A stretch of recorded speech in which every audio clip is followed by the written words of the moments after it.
আসসালামু আলাইকুম। বঙ্গ জননী টেলিভিশনের পক্ষ থেকে সবাইকে স্বাগতম। আপনাদের সাথে আছি আমি মোসাম্মত ও মিম আক্তার। শিক্ষার্থীদের চাপের মুখে সেতাবগঞ্জ কামিল মাদ্রাসার সভাপতি শাহনওয়াজের পদত্যাগ, অধ্যক্ষ অপসারণের দাবিতে আন্দোলন অব্যাহত। আমাদের কাছে এখন কে পদত্যাগ করছে?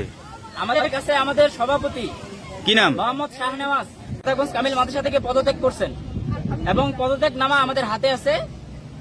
এটা আমরা আপনাদের মাঝে উপস্থিত করলাম। সম্মানিত ছাত্রছাত্রী ভাই বোনেরা, আমরা আমাদের এই ক্যাম্পাস থেকে যারা দুর্নীতি করছে আমরা আমাদের হাতে কিন্তু পেয়েছি তাদের পদত্যাগ নামা। আমরা সকলেই মিলে গেছিলাম, সবাই গেছিলাম আমাদের সভাপতির কাছে এবং তাকে যেভাবে হোক আমাদের কিন্তু অনেক কষ্ট হয়েছে, অনেক হয়রানি হয়েছে, আমাদেরকে ধাক্কাধাক্কি পর্যন্ত করাইছে তার দলের লোকেরা। এই জন্য আমরা সফল হয়ে এসেছি।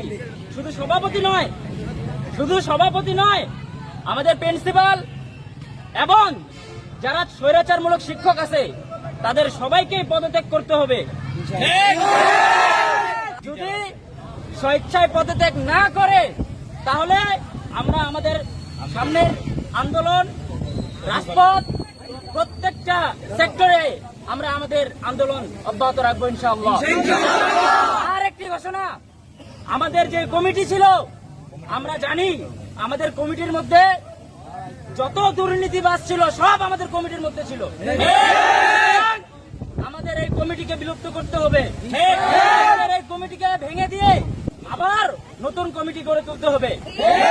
আমরা চাই আমাদের এই ক্যাম্পাস একটা